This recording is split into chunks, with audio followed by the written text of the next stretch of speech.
ito po nalulugmok ang ating bansa ngayon dahil mali po yung prioridad, mali po yung direksyon. Impeachment harmful to the country. Again, ang sinabi po ang nangyari po doon sa Sarsuela o yung investigasyon ng Barbero diyan po sa mababang kapulungan, yung Committee on Injustice. Ang kanila pong pinagbotohan kahapon, 53 members who were present, lahat po yun ay bumoto. Bumoto na ang sinasabi nila meron daw pong probable cause to impeach VP Inday. Hindi pa po impeach si VP Inday. At hindi po tayo nagulat sa naging resulta ng botohan kahapon. Sa darating na Lunes, May 4, mga kababayan, meron po silang ipinalabas na kopya ng kanilang agenda for Monday. Agenda po ito ng Committee on Injustice. Pakita ko lang po sa inyo. Ito po yung magaganap sa Lunes, May 4. May 4. Maaari po na i-refer na sa plenaryo yung lahat ng kalahatan na po ng mababang kapulungan, yung findings at yung report ng Committee on Justice na finding probable cause to impeach the Vice President. Pagka ito po'y inihain na sa plenaryo, maaari na po silang magbotohan dahil minamadali ho nila eh. Dahil again, they are constrained by the ruling of the Supreme Court in the case of Duterte versus the House of Representatives, which was penned or the ponencia was done by Senior Associate Justice Marvic Leonin. Meron po lamang silang 60 days to terminate everything and refer the matter to the plenary to vote whether to send the impeachment to the Senate for trial or dismissal po ng impeachment. So wala pa pong findings na impeach na si VP Inday. Findings of probable cause. Maaari pong mangyari yung botohan na yan sa Lunes. Subalit mga kababayan, kaya po yung ating pamagat ngayon, impeachment harmful to the country, it is with earnest that I urge every Filipino. Ako ho ay nakikiusap sa lahat ng mamamayang Pilipino, sa lahat po ng congressional districts, kausapin po ninyo, maging aktibo po kayo, nakausapin ninyo ang inyong kongresista. Kahit saan pa po kayong distrito, Luzon, Visayas at Mindanao. You confront your representatives. Ask them, ano ba itong impeachment na ito? Bakit ba sinasaksak ninyo sa baga ng Pilipino ang walang katuturang impeachment na ito? This is a clear wanton waste of taxpayers' money. Imbis na pagbuhusan ng panahon kung paano natin matugunan itong delubyo dulot ng problema sa Middle East dahil nga ginera, walang pakundangang pinasok, binomba ng Amerika at Israel ang Iran. At ito na nga ang naging resulta, pataas ng pataas yung presyo ng gasolina at krudo.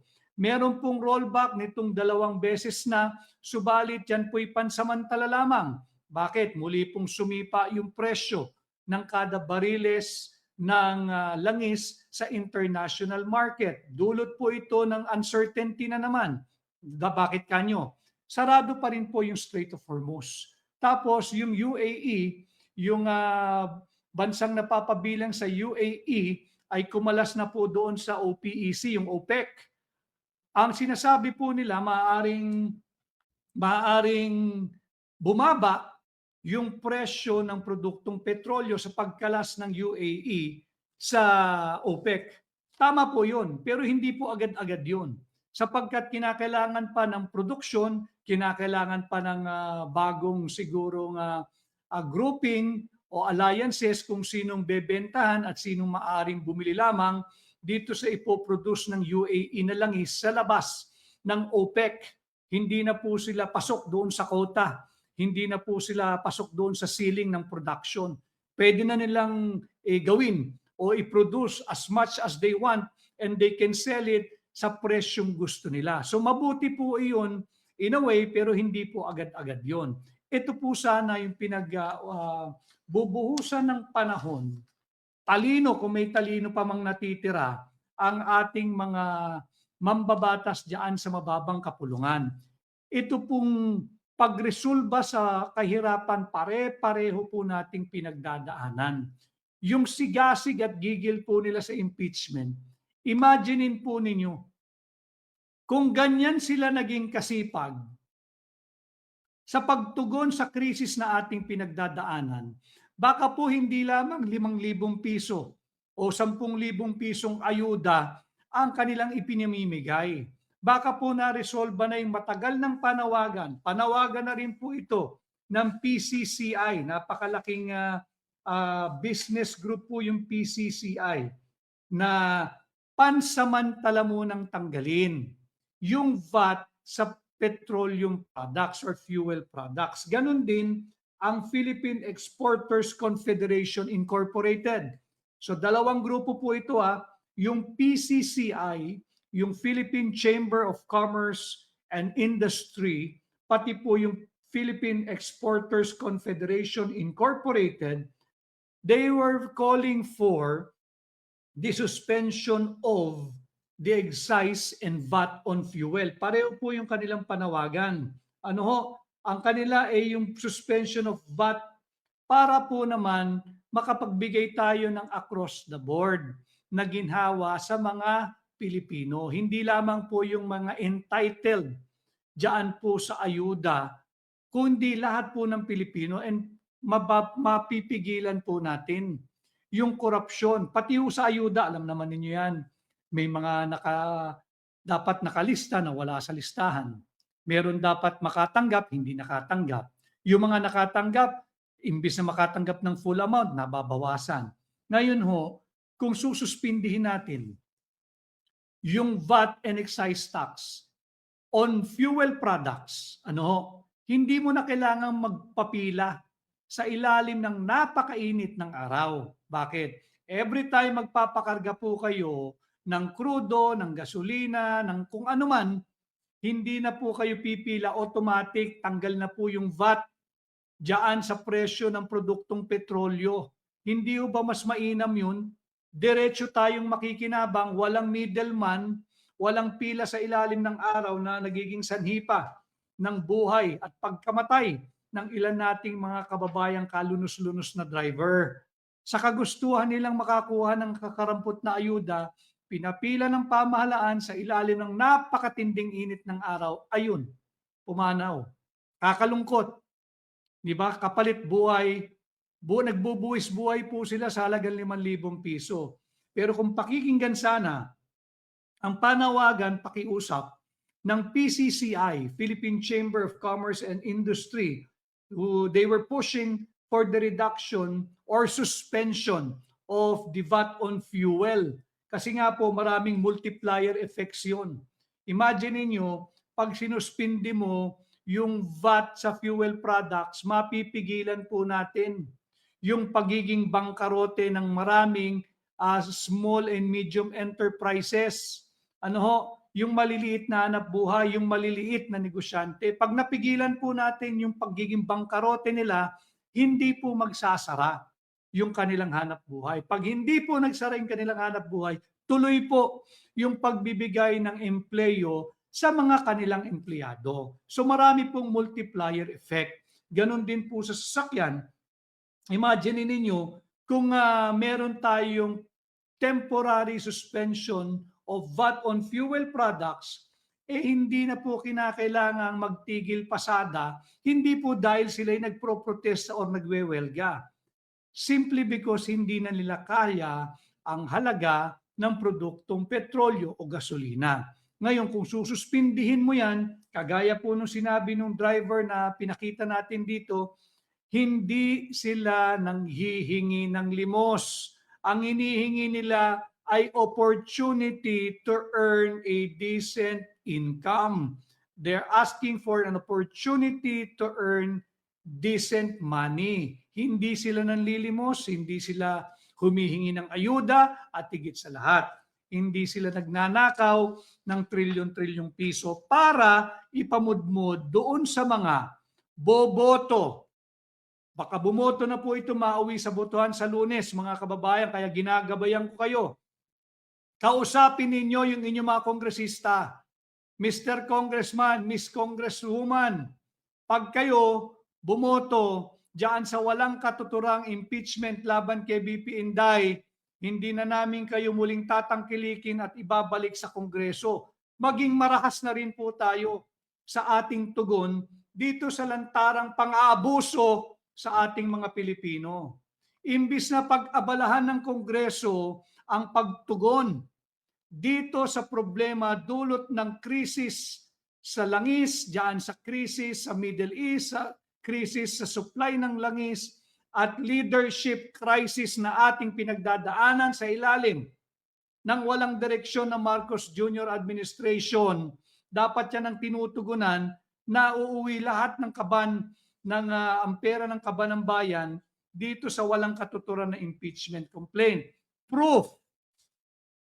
Hindi ho ba yung affidavit nung 16 plus 2 o 18 sundalo? Kaya ako po sinasabing 16 plus 2 dahil sinasabi na hindi naman lahat Marines yan.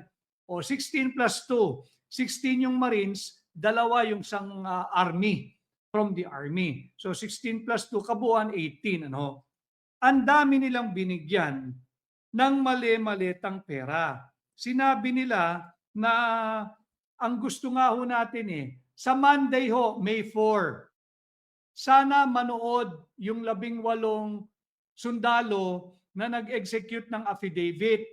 Manood kayo plenary sa Lunes sa Kongreso. Dahil hindi pumayag yung matagal na nating panawagan dito sa liderato ng mababang kapulungan. Napahintulutan yung 18 sundalo na pumasok diyan sa Kongreso during full session plenary para gawin nilang police line up yung buong Kongreso. Hayaan ninyong umikot yung 18 dahil sinabi ng 18, marami pa silang hinatiran ng mali-maletang pera. Mali-maletang pera para doon sa unang impeachment laban kay VP Inday. Hayaan natin sana yung 18 sundalo pumasok dyan sa Kongreso sa Lunes, May 4, para kilalanin nila sino-sino pa yung kanilang hinatiran ng mali-maletang pera. Dahil sa kanilang affidavit, babasahin ko lamang po ito. Kawawa rin naman kung ito lang ang mga maituturo. Dahil sabi ng mga Marines, marami pa silang binigyan ng mali-maletang pera para doon sa impeachment ni VP Inday Sara nung nakaraang taon. Unang-una sa listahan, Benny Abante. Nandito rin Zia Adyong. Nandito rin si Jose Alvarez, Jojo Ang, Julien Baronda, Ace Barbers, Ching Bernos, Arlene Brosas, Franz Castro, Joel Chua, yung napakaingay na Joel Chua, Manix Dalipe, Laila De Lima, Dan Fernandez, Janet Garin, Dong Gonzales, Jay Konghun, Jervil, Luis Tro, yung chairman ng Committee on Injustice, Raul Manuel, Sandro Marcos, Paulo Ortega, Joseph Paduano, Stella Kimbo, hindi nakakagulat yun, Martin Romualdez, JJ Suarez, at Erwin Tulfo. Hindi ko po kwento yan, ito po yung mga nakasaad sa affidavit. No, yung mga pangalan na yan, kailangan po natin sariwain yan. Bakit? Kasi nga po, maaring sa Lunes ay mauwi na sa plenaryo yung report ng Committee on Injustice base po sa agendang inilabas nila, maaari pong mauwi na ito sa botohan. Subalit, sa mga kongresista, sinabi po ng Korte Suprema na kinakailangan nabasa ninyo. Nabasa ninyo yung buong report ng Committee on Justice. Kailan matatapos ang report ng Committee on Injustice? Kung natapos sila kahapon, may finding of probable cause, sabihin mo nang kinakailangan lang matapos ang paggawa ng report ngayon hanggang bukas. I-distribute yan through email ninyo. Sabihin na nating masisipag kayong lahat. Hindi na kayo magpapahinga ng Sabado-Linggo, babasahin ninyo. Pero sabi ng ruling ng Korte Suprema, hindi sapat na binasa lang ninyo. Kinakailangan naunawaan ninyo yung binasa ninyo. At higit sa lahat, kumbinsido kayo na mayroong katotohanan doon sa report ng Committee on Injustice na inyong pagbobotohan, na malamang pagbotohan na sa Lunes. Sapagkat anything less or short of that standard laid down by the Supreme Court in that decision, well-written decision, written by Senior Associate Justice Marvic Leonen, what you're going to do and you're about to commit an unconstitutional act. Bakit? Sinabi po din sa ruling na yon na ang due process, both the procedural and the substantive due process, must be present in every step of the impeachment proceedings. So malinaw po iyan. Yan ang dapat nating gabay. Yan po yung gold standard. Yan po yung gold standard na inilahad at inilatag ng Korte Suprema. Again, yung Korte Suprema naman, sana ay nakikinig ang inyong Public Information Office at ipaabot sa inyo, marami hong nakabinbin na petition dyan sa inyo asking for your intervention because of the grave abuse of discretion amounting to lack or in excess of jurisdiction being committed by the House Justice Committee na kinakailangan na po ninyong resolbahin at maaari na po kayo siguro makapag-issue ng temporary restraining order.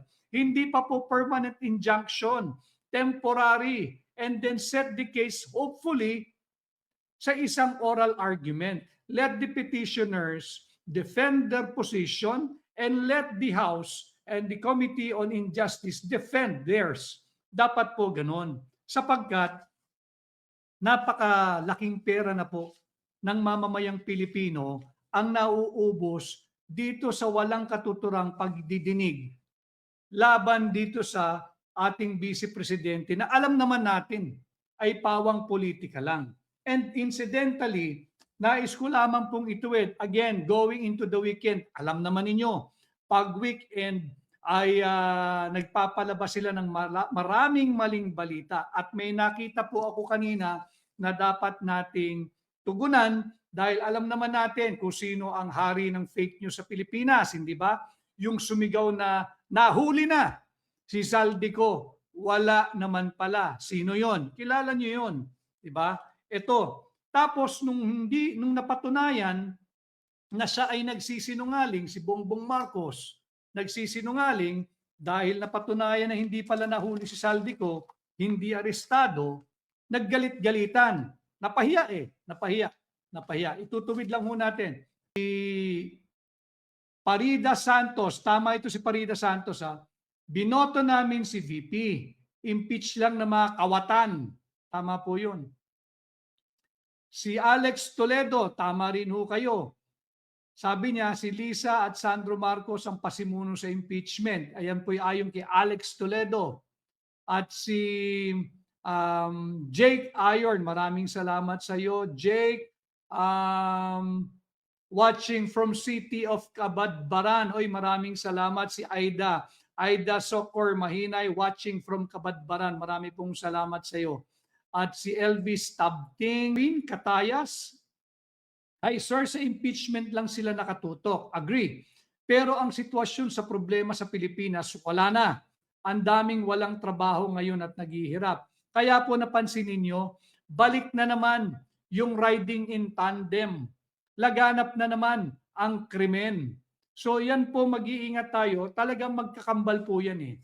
Pagbagsak ang ekonomiya, matamlay ang negosyo, maraming walang trabaho, tataas po talaga ang krimen. Bakit? Yung sinasabi po nilang kapit sa patalim. Para lang meron pong mayuwing kahit kakarampot na pera, para po hindi naman nakikita ng mga magulang na kumakalam yung tiyan ng kanilang mga anak at mga mahal sa buhay. Ano? Itutuwid lang po natin. nag-anunsyo, nag-fake news si Bongbong Marcos na nahuli na si Saldico. Pinanindigan nila na nahuli na, ayaw umamin na nahuli at binibigyan pa ng bagong kahulugan o meaning o definition ang aresto at detained or detention.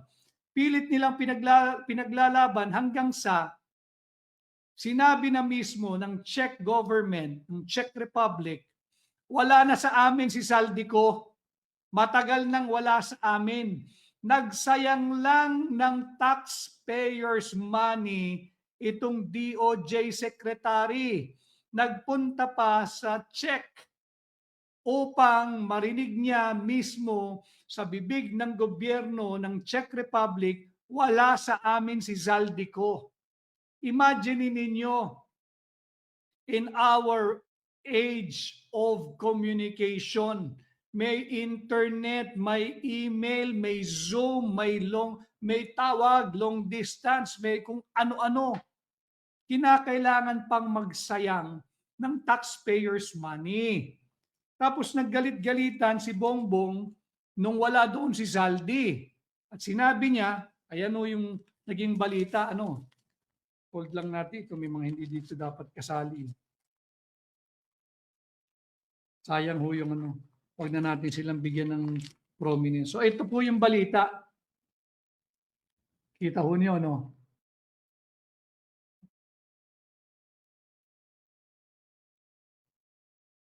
No, tama yon, si Angelita Gonzales. Lahat naman fake news binabalita niya, buisit na huli na daw. Ito nga po, itutuwid natin.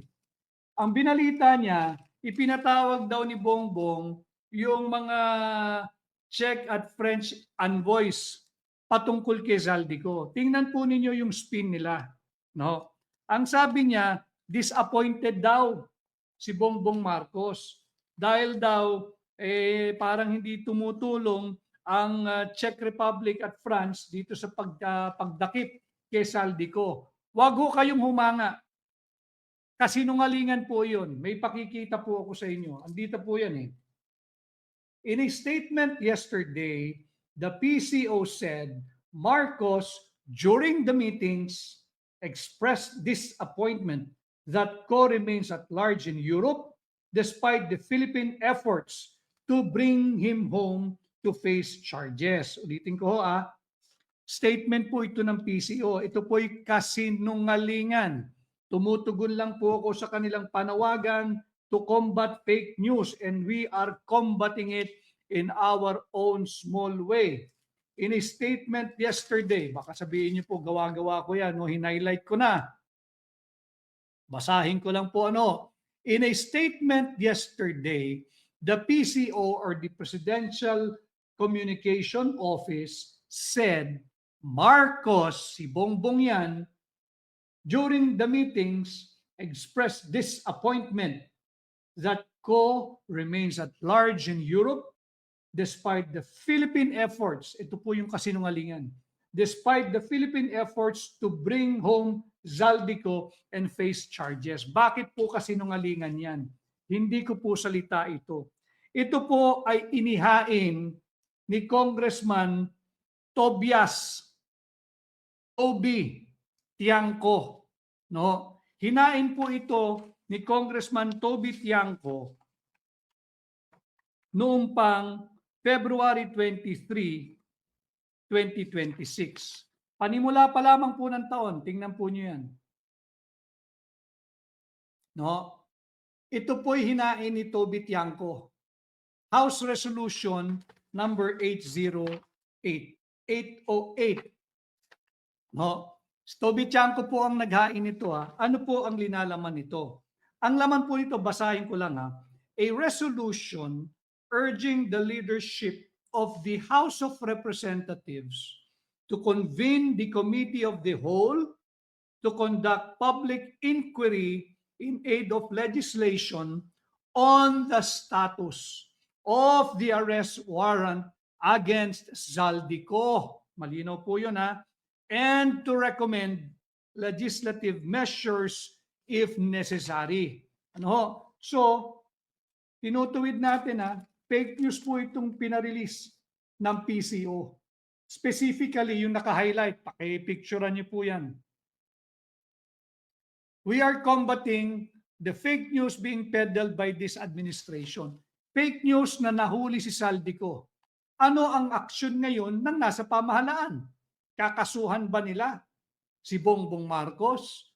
Bagamat hindi siya maaaring kasuhan, iimbestigahan ba nila o inimbestigahan na si Bongbong Marcos dahil sa pagpapalaganap ng fake news? Malinaw ho dito. Sinabi ng PCO. PCO po nagsabi nito na disappointed ang si Bongbong Marcos dahil daw nakakawala pa rin at pag-alagala sa Europa si Zaldico kahit na po the Philippines is exerting efforts to bring him and face charges. Bakit po kasinungalingan yun? Base po dito sa House Resolution number 808 ni Toby Tiangco. Aliado po ito ng administrasyon para klaro tayo. Hindi po ito katulad natin, hindi po ito katulad ng hakbang ng maisog. Ang tunay na oposisyon, ang tunay na oposisyon, ang nag-iisang tunay na oposisyon, ang hakbang ng maisog. Si Congressman Toby Tiangco ho, aliado ng administrasyon, and yet, you have to give him credit. Nag-file po siya ng resolution as early as February 23, 2026. Ano po ang relasyon nito sa ating title ngayon na impeachment is harmful to the country? Harmful to the country, harmful to the economy. Kung talaga pong seryoso ang administrasyon ni Bongbong Marcos mapanagot ang mga sangkot sa trilyong-trilyong pisong pagnanakaw at hindi dito sa huwad na impeachment laban kay VP Inday, dapat po inaksyonan na ito. February 23, 2026, naghain na po ng House Resolution number 808. Si Congressman Toby Tiangco, ang alyado po ito ng administrasyon. Ano po ang hinihingi ni Congressman Toby Tiangco? Ang hinihingi po niya, now therefore be it resolved, as it hereby resolved, to urge the leadership of the House of Representatives to convene the Committee of the Whole to conduct a public inquiry in aid of legislation, ito na po yan, on the status of the arrest warrant against Zaldico. Ang linaw po nito,